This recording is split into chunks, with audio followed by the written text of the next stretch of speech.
I'm Commander Lisa Sanders, 38, and I climbed from a middle-class neighborhood in Ohio to the upper ranks of the U.S. Navy through sheer determination and sacrifice.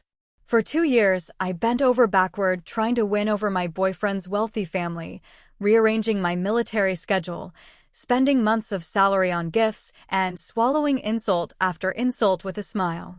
But when his mother called me a deadbeat in front of a room full of people, dismissing my 15 years of service as not a real job, I made a decision that flipped everything upside down.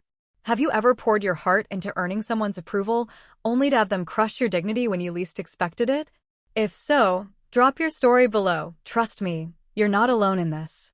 Quick favor before we dive in, let me know what city you're watching from, and if you've ever had to choose between keeping the peace and keeping your self-respect, smash that like button.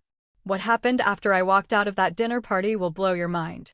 Margaret never apologized or acknowledged her behavior, but I'd stopped expecting her to.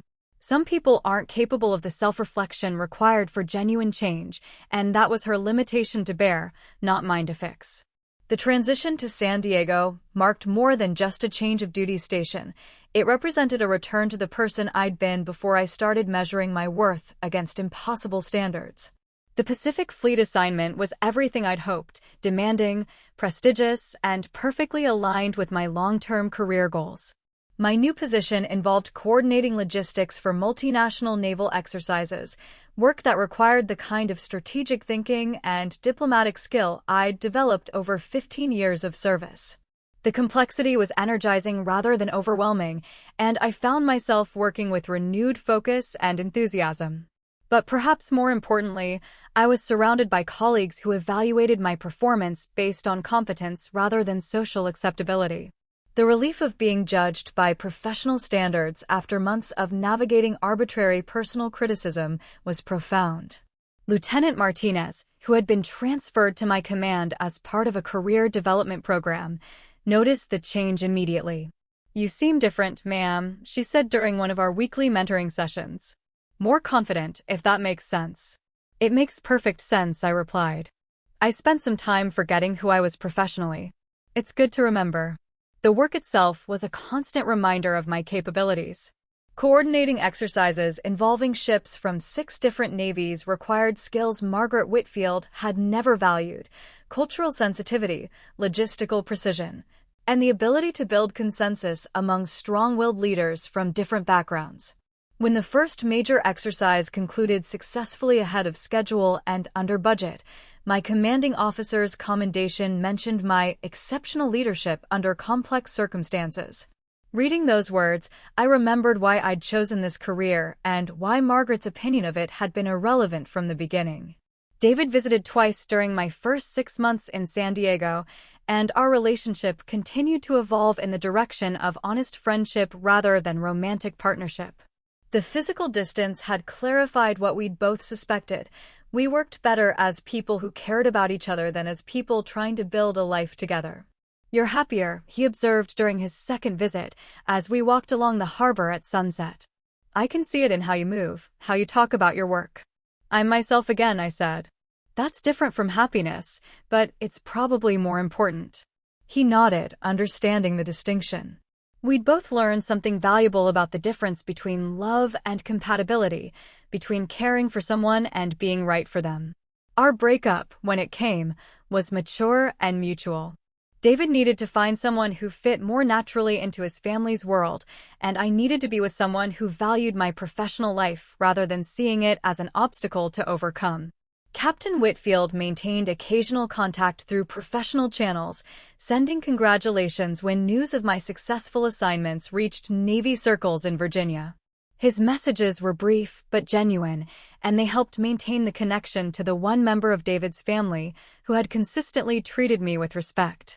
Margaret's reaction to our breakup, according to David, was predictable relief mixed with criticism of my inability to prioritize relationships over career. Her response confirmed everything I'd come to understand about her character. She was incapable of seeing my professional success as anything other than a personal failing. But her opinion had lost the power to wound me. I'd rebuilt my sense of self on a foundation that couldn't be shaken by someone else's narrow worldview, and the work of reconstruction had made me stronger than I'd been before. My third year in San Diego brought unexpected recognition when I was selected for promotion to captain, a rank that put me among the top echelon of Navy leadership. The promotion came with assignment to the Pentagon, a position that would influence naval policy at the highest levels. The night I received confirmation of my promotion, I called my parents in Ohio to share the news. Their pride was uncomplicated and absolute, a reminder of what unconditional support actually looked like. I met David at Naval Station Norfolk during what should have been the worst month of my career. I'd just returned from an 8-month deployment in the Persian Gulf, exhausted and questioning whether the sacrifices were worth it. He was waiting tables at a diner off base, putting himself through law school, and something about his easy smile made me forget about the loneliness that had been eating at me for months. We talked until 3 in the morning that first night. He didn't flinch when I told him about the missed birthdays, the holidays spent on a ship thousands of miles from home, or the weight of commanding a crew of 200 sailors. Instead, he listened with the kind of attention I'd forgotten existed outside the military chain of command. 6 months later, when I made lieutenant commander, he was the first person I called. When he passed the bar exam, I used my leave time to fly back and celebrate with him. We understood each other's ambitions in a way that felt rare and precious. His family, however, occupied a different universe entirely. The Whitfields had roots in Virginia that traced back to before the Civil War, money that had been carefully preserved through generations, and expectations that seemed carved in stone. Their world revolved around country club memberships, charity galas, and a social hierarchy I'd never encountered growing up in a middle-class neighborhood in Ohio. The first time David took me to their estate in Richmond, I spent 2 hours getting ready. I'd bought a dress that cost more than my monthly car payment, practiced small talk in the mirror, and researched their philanthropic interests so I'd have something intelligent to contribute to conversations. Margaret Whitfield greeted me at the door wearing pearls that probably cost more than my annual salary and a smile that never quite reached her eyes. "So you're the sailor David's been telling us about," she said, making sailor sound like a profession slightly more respectable than piracy. Her husband, retired Navy Captain James Whitfield, was different. He shook my hand with the firm grip of someone who understood military bearing, looked me directly in the eye, and said, "Lieutenant Commander Sanders, I've heard good things about your service." There was no performance in his respect, no calculation.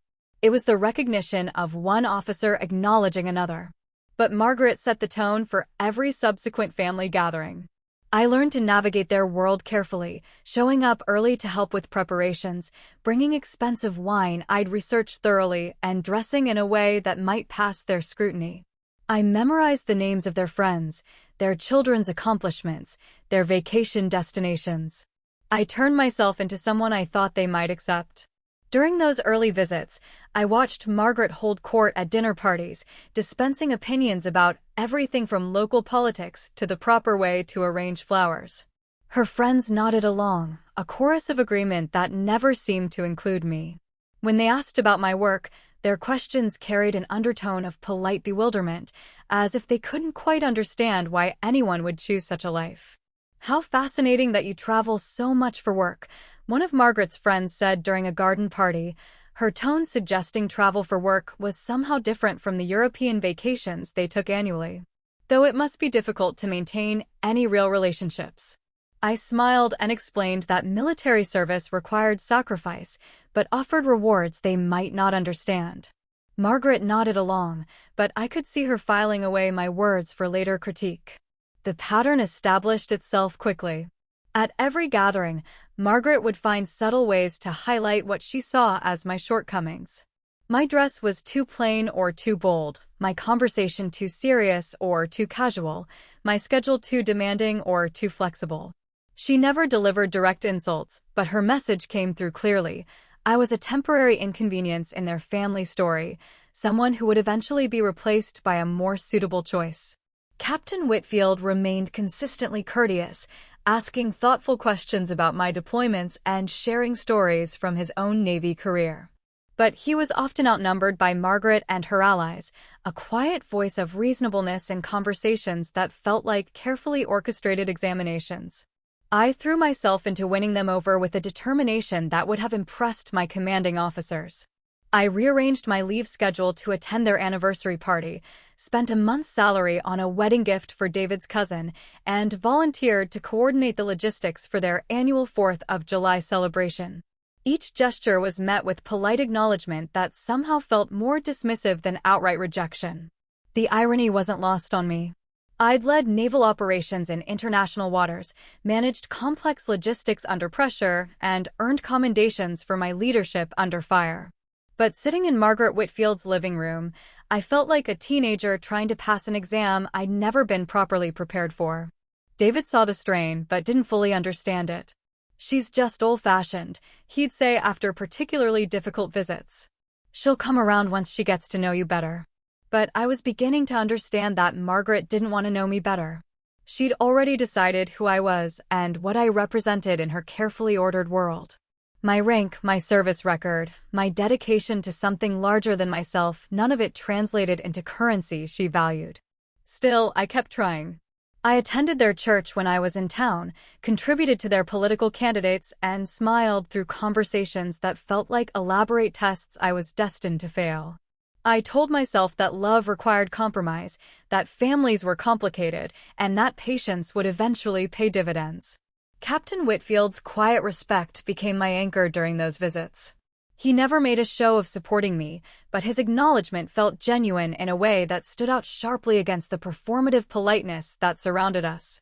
When Margaret's friends made cutting remarks about military life, he would redirect the conversation with the skill of someone accustomed to managing difficult personalities. I should have recognized the warning signs earlier, should have understood that Margaret's tolerance was strategic rather than genuine. But I was so focused on earning my place in their world that I missed the obvious truth. Some battles can't be won through determination alone. The foundation was already cracking, and I was too busy trying to fix the surface to notice. The shift started with small comments that I initially dismissed as generational differences. Margaret had a talent for delivering criticism wrapped in what sounded like concern or observation, making it difficult to address directly without seeming oversensitive. "You clean up well for a military girl," she told me at David's birthday dinner, her voice carrying just enough warmth to make the insult seem like a compliment. The other guests smiled politely, unsure how to respond, while I maintained my composure and thanked her. But the comments became more frequent and more pointed. At a charity luncheon where I'd volunteered to help coordinate the silent auction, Margaret introduced me to her friends by saying, "This is David's girlfriend. She's in the Navy, though maybe one day she'll have a real career." The words stung, but what hurt more was the casual way she delivered them, as if my 15 years of military service were equivalent to an extended gap year. I'd been running naval operations that kept shipping lanes secure, managing budgets larger than most small businesses, and leading teams through complex international missions. But in Margaret's world, none of that translated into respectability. Her friends began to echo her dismissive attitude. At family gatherings, they'd ask questions designed to highlight what they saw as the limitations of military life. "Don't you ever want to settle down and have a normal job?" one of them asked during a cocktail party, as if serving my country was an adolescent phase I'd eventually outgrow. I started noticing how Margaret positioned these conversations, always in front of audiences, always when David was across the room or occupied with other relatives. She seemed to understand that public humiliation carried more weight than private criticism, that forcing me to respond graciously to insults made her appear reasonable while casting me as either weak for accepting abuse or difficult for pushing back. The breaking point came during what should have been a celebration. David had just made partner at his law firm, and Margaret had organized a dinner party to mark the occasion. I'd arranged my schedule months in advance to be there, trading duty assignments with colleagues and cutting short a training exercise to make sure I could attend. I arrived straight from the airport, still in my dress uniform because I'd come directly from a change of command ceremony for a colleague. Margaret took one look at me and announced to the assembled group, "Here comes the deadbeat." "Still no real job, I hear." The room went quiet. I felt every eye turn toward me, measuring my reaction, waiting to see how I'd handle this public dismissal. Some of the guests looked uncomfortable, but no one spoke up. Margaret's smile remained perfectly in place, as if she'd just commented on the weather. I'd faced hostile interrogations, managed personnel crises, and maintained composure under pressure that most people couldn't imagine. But standing in that elegant dining room, wearing the uniform I'd earned through years of sacrifice and dedication, I felt something inside me crystallize into cold clarity. "Excuse me," I said quietly, setting down the bottle of wine I'd brought as a gift. I seemed to have made a mistake. I walked out without another word, leaving behind the dinner I'd rearranged my entire schedule to attend, the family I'd tried so hard to win over, and any illusion that patience and persistence would eventually earn Margaret's respect. David found me sitting in my rental car in their circular driveway 20 minutes later. Through the passenger window, I could see the warm light spilling from their dining room windows, the party continuing without me. "What happened?" he asked, though his expression suggested he already knew. I told him about his mother's greeting, about the months of accumulated insults, about the careful campaign of humiliation she'd been conducting. He listened without interrupting, his face growing tighter with each detail.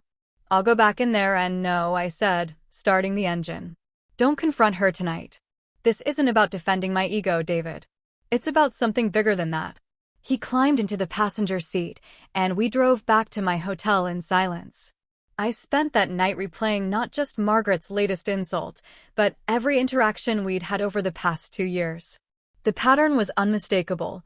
She'd been testing my limits, seeing how much abuse I'd accept in the name of family harmony. I thought about the young sailors I'd mentored, the leadership principles I'd tried to model, the values I'd sworn to uphold. I'd taught countless personnel that respect isn't negotiable, that dignity isn't something you trade away for temporary peace. Yet I'd been violating those principles in my personal life, accepting treatment I'd never tolerate in a professional setting. The next morning, David called to tell me his father had been furious about Margaret's behavior, that there had been a confrontation after I left. Captain Whitfield had apparently told his wife that her conduct was disgraceful and that she owed me an apology. But I wasn't waiting for apologies anymore. I'd learned something valuable in that humiliating moment. Margaret's opinion of me said more about her character than mine. I'd been so focused on earning approval from someone whose values I didn't even share that I'd lost sight of my own worth. The real tragedy wasn't that Margaret Whitfield thought I was beneath her family. The tragedy was that I'd almost started to believe her. That night in the hotel room, I made a decision that felt like stepping back onto solid ground after months of trying to find my footing on shifting sand. I would stop chasing Margaret's approval, stop pretending we were family, and stop sacrificing my dignity for the sake of keeping peace. The change wasn't dramatic or announced with grand gestures. I simply began treating the Whitfield family invitations like any other social obligation, something to be evaluated based on my own priorities rather than automatically accepted out of duty. When Margaret called the following week to invite me to her book club's charity fundraiser, I declined politely. "I have training exercises that weekend," I told her, which was true. I'd specifically requested additional duty assignments to fill my schedule. "Oh," she said, and I could hear the surprise in her voice. "Well, perhaps next time." There wouldn't be a next time, at least not on the same terms. I'd spent 2 years rearranging my military commitments to accommodate their social calendar, trading valuable training opportunities and career advancement for the chance to sit through events where I was barely tolerated. That pattern was ending. David noticed the change immediately. "You seem different," he said during one of our phone conversations. I was between deployments, and he was visiting me at my base housing. "I feel different," I admitted. "More like myself." He didn't push for details, but I could see him processing the implications. Our relationship had been built partly on the assumption that I would continue bending myself into shapes that might eventually fit his family's expectations. Without that assumption, we both had to figure out what remained. The invitations kept coming for a few weeks, smaller gatherings, family dinners, casual get-togethers. I declined most of them, attending only the events that felt genuinely important to David rather than performances designed to win his mother's approval. Margaret's response was predictable. She began complaining to other family members that I was pulling away and making things difficult. David's cousin mentioned that Margaret had expressed concern about my attitude problem and wondered if military life had made me too rigid for civilian relationships. I found these secondhand reports oddly liberating. Margaret was finally being honest about her feelings, even if she lacked the courage to express them directly to me. Her complaints confirmed what I'd suspected all along. She'd never wanted me to succeed in winning her over. She'd wanted me to exhaust myself trying. Without me serving as a buffer, other dynamics in the family became more apparent. Margaret's critical nature, previously focused primarily on me, began affecting her relationships with others. David's sister mentioned that their mother had become increasingly difficult to please, finding fault with everything from the sister's parenting choices to her husband's career. Friends who had once nodded along with Margaret's subtle criticisms began to distance themselves.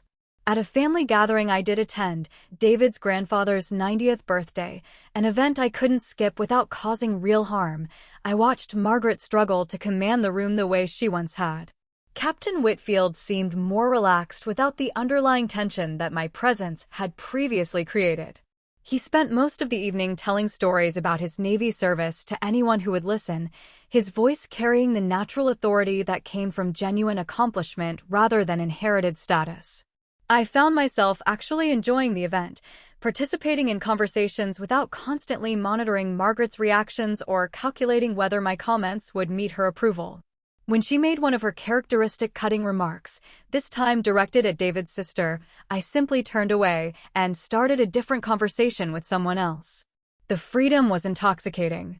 I'd forgotten what it felt like to attend social gatherings without armor, to speak without editing every word for potential offense, to exist in a room without performing acceptability. My career began flourishing in ways I hadn't expected. Without the emotional drain of constantly managing family politics, I had energy to invest in professional development. I volunteered for challenging assignments, took on mentorship responsibilities, and found myself being considered for positions I'd previously thought were beyond my reach. The young officers I supervised began seeking my advice, not just about military matters, but about maintaining their integrity in difficult circumstances. I realized I'd become an example of something I'd nearly forgotten, the importance of not compromising your core values for temporary peace. One evening, while reviewing performance evaluations for my team, I understood something that should have been obvious months earlier. I'd been modeling the wrong behavior for the people who looked to me for leadership. By accepting disrespect in my personal life, I'd been demonstrating that dignity was negotiable, that professional accomplishments could be dismissed by anyone with enough social privilege. The realization was both humbling and energizing. I'd spent years teaching young sailors about honor, courage, and commitment, but I'd been failing to live those values consistently. Margaret's insults had been a test, and I'd been failing it not when I stood up to her, but when I'd accepted her abuse in silence. David and I had several difficult conversations during this period. He understood intellectually that his mother's behavior had been inappropriate, but he struggled with the implications for our relationship.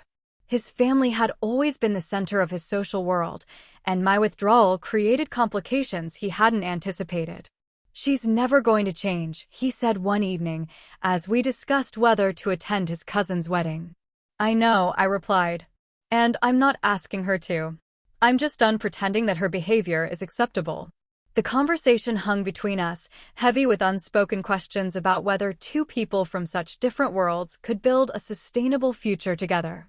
But for the first time in months, I felt like I was approaching those questions from a position of strength rather than desperation. The effects of my withdrawal rippled through the family system in ways I hadn't anticipated. Without my presence as a focal point for her criticism, Margaret's behavior became more obviously problematic to people who had previously overlooked it. David's sister called me one afternoon, something she'd never done before. "I owe you an apology," she said without preamble. "I should have said something when Mother was treating you that way." I was so used to her being critical that I didn't realize how bad it had gotten. Her confession revealed something I'd suspected, but never confirmed. Margaret's pattern of finding fault wasn't unique to me. She'd been systematically undermining people for years, but I'd been the most convenient target because I was an outsider trying to earn acceptance. She did the same thing to my first husband, David's sister continued. Constant little digs about his background, his job, his family. I thought it was because she was protective of me, but now I see it was just her way of maintaining control. The conversation was enlightening, but not particularly comforting. I'd absorbed months of psychological warfare not because I was uniquely unsuited to the family, but because I'd been the newest person in Margaret's orbit, the freshest target for her need to establish dominance. At family events I still attended, I watched the dynamics with new clarity. Margaret's friends, the ones who had seemed so unified in their subtle disapproval of me, were actually a carefully managed audience.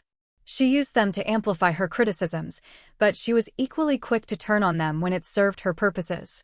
During a dinner party at David's aunt's house, I observed Margaret systematically dismiss another woman's travel plans, critique someone's choice in wine, and make cutting remarks about a neighbor's recent divorce. The behavior that had felt personally directed at me was actually her standard operating procedure. Captain Whitfield seemed to notice my new perspective.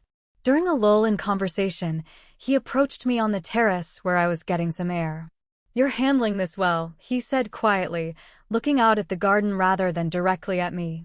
"Handling what, sir?" "The situation with Margaret." I know it hasn't been easy. It was the first time he'd directly acknowledged his wife's behavior, and I wasn't sure how to respond. "I'm learning to manage my expectations," I said finally. He nodded slowly. "Sometimes that's the best you can do. Some battles aren't worth fighting, and some people aren't worth trying to change." The conversation was brief, but it felt significant. Captain Whitfield's quiet acknowledgement carried more weight than any dramatic confrontation could have. He understood what I'd been dealing with, even if he couldn't or wouldn't address it directly. My career continued to accelerate during this period of personal clarity. I was selected for a prestigious assignment with the Pacific Fleet, a position that would advance my prospects for flag rank but require a 3-year commitment based in San Diego. The opportunity represented everything I'd worked toward, but it also forced decisions about my relationship with David and his family. The assignment would mean missing birthdays, holidays, and family gatherings for extended periods. Under my old pattern of accommodation, I might have declined or negotiated for something less demanding. But I'd rediscovered my professional ambitions along with my self-respect. David supported the decision, though I could see him calculating what it meant for our future. Long-distance relationships were difficult under the best circumstances, and ours carried the additional weight of family complications that showed no signs of resolving. Margaret's reaction to news of my new assignment was revealing.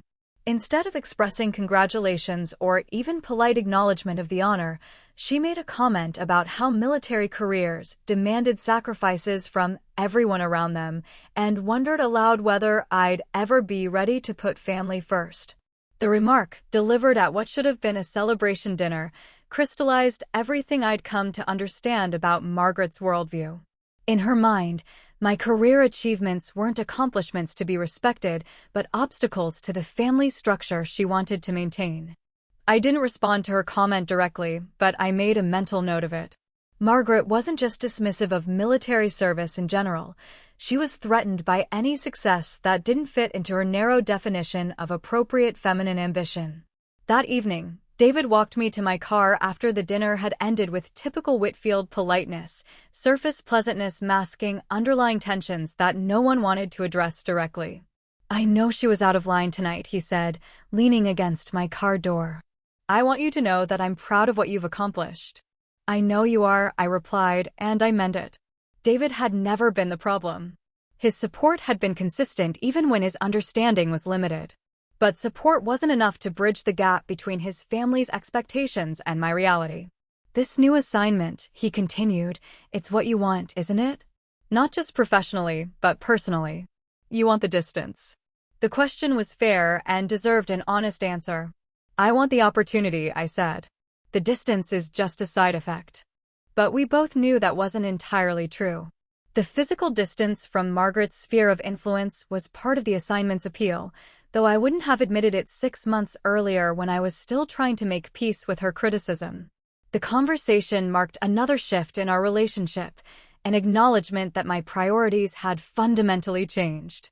I was no longer willing to structure my career around family politics or sacrifice professional advancement for social harmony. As I drove back to base that night, I felt something I hadn't experienced in months: excitement about the future. The Pacific Fleet assignment would be demanding, but it represented a return to the career trajectory I'd been following before I got sidetracked by the impossible task of winning Margaret Whitfield's approval. For the first time since meeting David's family, I was planning my life based on my own goals rather than their expectations. The feeling was both liberating and slightly terrifying, like stepping off solid ground and discovering I could actually fly. The months leading up to my transfer to San Diego were marked by a gradual but unmistakable transformation in how I moved through the world. Without the constant background stress of managing Margaret's disapproval, I found energy I'd forgotten I possessed. I threw myself into mentoring junior officers with an intensity that surprised my colleagues. Lieutenant Lisa Martinez, a young woman struggling with imposter syndrome in a male-dominated field, became a particular focus. She reminded me of myself before I'd learned to doubt my own worth, and I was determined to help her avoid the mistakes I'd made. "You don't need anyone's permission to take up space," I told her during one of our regular coffee meetings. "Your qualifications speak for themselves. Stop waiting for validation from people who were never going to give it anyway." The advice was as much for me as for her. I was finally beginning to live by the principles I'd been teaching, and the alignment between my professional values and personal behavior felt like coming home after a long deployment. My relationship with David evolved during this period, becoming more honest, but also more complicated. We both recognized that my withdrawal from his family's social circle had changed the fundamental dynamic of our partnership. "I never realized how much energy you were putting into winning them over," he admitted during one of his visits to my base. "You seemed so composed about everything." "Military training," I replied. "We're taught not to show weakness, even when we're struggling." But the truth was more complex than that. I'd been performing strength while my confidence eroded from within, maintaining a professional facade while accepting personal treatment that violated every leadership principle I'd ever learned. The clarity was painful but necessary. I'd been so focused on being acceptable to his family that I'd lost sight of what I actually found acceptable in return. Margaret's behavior had been a constant test of my boundaries, and I'd failed the test by having no boundaries at all. My new assignment required extensive preparation, including advanced training programs that kept me busy and focused on the future rather than dwelling on past mistakes. The work was challenging and engaging, reminding me why I'd chosen military service in the first place. During a break between training sessions, I received an unexpected phone call from Captain Whitfield. He'd never contacted me directly before, and hearing his voice on my personal phone was startling. "Commander Sanders," he said, his formal tone carrying unusual warmth. "I wanted to speak with you before you transfer to San Diego." We met at a coffee shop near the base, neutral territory that felt appropriate for whatever conversation he had in mind. He looked older than I remembered, his Navy bearings still evident but softened by civilian clothes and retirement. "I owe you an apology," he said without preamble once we'd settled at a corner table. "I should have spoken up sooner about Margaret's behavior. I should have made it clear that her treatment of you was unacceptable." The confession was unexpected and more moving than I'd anticipated. "You didn't have anything to apologize for, sir. You were always respectful." "Respectful but passive," he corrected. "There's a difference between maintaining peace and enabling abuse. I chose the easy path, and you paid the price for my cowardice." His words hung between us, honest and painful in a way that conversations in his family rarely achieved. I realized this might be the closest thing to justice I'd ever receive regarding the months of accumulated insults and dismissals. "Margaret has always been." He paused, choosing his words carefully, challenging. "But her behavior toward you crossed lines that should never have been crossed. Your service record speaks for itself, and anyone who knows anything about military leadership can see what kind of officer you are." The acknowledgement meant more than he probably realized. For months, I'd wondered if my perception of Margaret's treatment was accurate or if I was being oversensitive. Captain Whitfield's confirmation that her behavior had been inappropriate validated my decision to stop accepting it. "I wanted to tell you something else," he continued, his voice taking on a different quality. "About your promotion to commander and your new assignment. What you've accomplished is remarkable, and I want you to know that some of us recognize it, even if we haven't always said so clearly enough." The conversation lasted another hour, covering topics we'd never discussed during family gatherings, my deployment experiences, his own struggles with balancing military and family life, and the challenges facing the Navy in an increasingly complex world. As we prepared to leave, Captain Whitfield extended his hand in a firm military handshake. "You're going to do exceptional work in San Diego," he said. "The Pacific Fleet is lucky to have you." Walking back to my car, I felt something shift inside me. The validation from someone whose military opinion I respected helped repair damage I hadn't fully realized Margaret's treatment had caused. My professional confidence, which had never completely disappeared but had certainly been shaken, felt restored to its proper foundation. That evening, I called David to tell him about the conversation with his father. He listened quietly, and I could hear him processing the implications. "I'm glad he said something," David said finally. "I've been worried that all of this has changed how you see yourself professionally." "It did, for a while," I admitted. "But I'm getting back to who I was before I started trying to be who your mother wanted me to be." The honesty was another step toward rebuilding my sense of self on solid ground.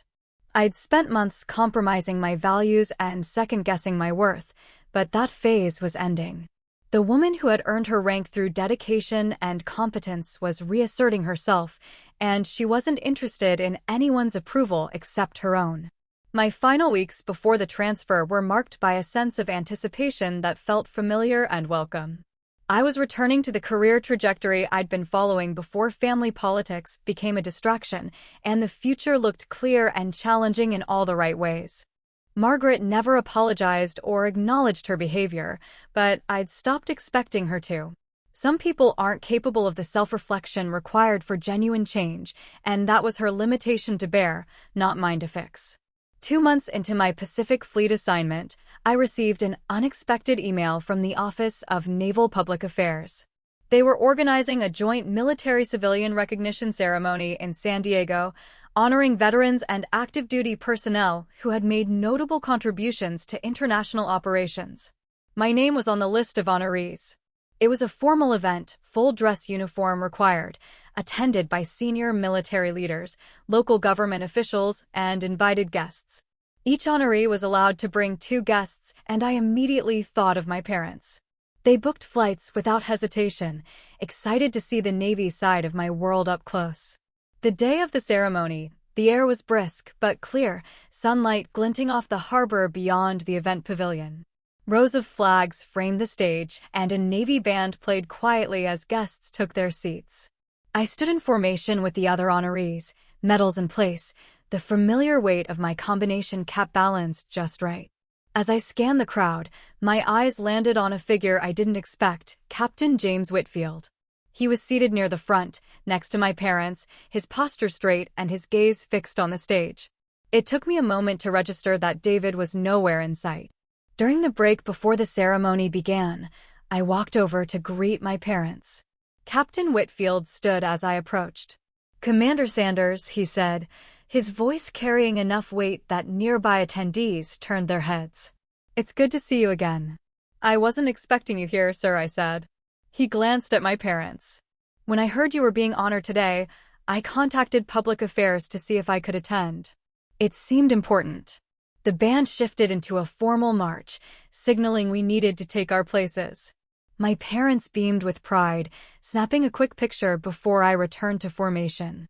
When my name was called later in the program, I stepped forward to receive the award. The admiral presenting it spoke about my leadership during multinational exercises, my ability to coordinate complex operations, and my contributions to strengthening alliances in the Pacific. As I accepted the plaque and shook his hand, a ripple went through the audience. Captain Whitfield had risen from his seat. His stance was precise, heels together, shoulders squared, and in a voice that cut cleanly through the ambient noise, he said, "Admiral, it's an honor to salute this officer." He executed the salute with textbook perfection, holding it until I returned it. The crowd quieted, as though recognizing they were witnessing something more personal than protocol.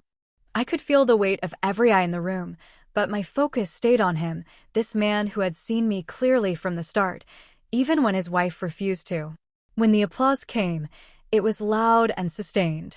Not polite clapping, but something warmer, fuller. I stepped down from the stage with the same professional composure I'd carried through dozens of ceremonies, but inside, there was a stillness I hadn't felt in years. Afterward, in the mingling crowd, Captain Whitfield approached me. "That was overdue," he said simply. "Thank you," I replied, the words carrying more gratitude than I could fully express. "We didn't speak of Margaret. We didn't need to." The gesture had said everything. It had affirmed what I had come to understand. My worth was not dependent on the approval of those unwilling to see it. That night, I sat alone in my apartment overlooking the harbor, the plaque resting on the table beside me. The lights from the ships reflected off the water, steady and sure. For the first time, I realized I wasn't carrying the weight of that family's disapproval anymore. It was theirs to hold, and I had no reason to reach for it again. The next morning, I received a short email from Captain Whitfield. "You've earned every bit of what you've achieved. Never let anyone tell you otherwise." I closed my laptop, straightened my uniform for the day, and walked out the door with the certainty that I had reclaimed more than my career. I had reclaimed myself. So there you have it. Sometimes the people who matter most aren't the ones you're desperately trying to impress, but the ones who already see your worth. Captain Whitfield's salute in that moment said more than 2 years of Margaret's criticism ever could. Here's what I want to know. Have you ever had someone dismiss your achievements because they didn't fit their narrow definition of success? And more importantly, when did you finally stop trying to prove yourself to people who were never going to respect you anyway? Drop your thoughts in the comments below. I read every single one, and your stories might just help someone else who's going through the same thing. If this resonated with you, hit that subscribe button and the bell icon. I share more real stories about standing up for yourself, setting boundaries, and discovering your own worth. Because at the end of the day, the only approval that really matters is your own. What story should I tell next? Let me know what you want to hear about, and I'll see you in the next one.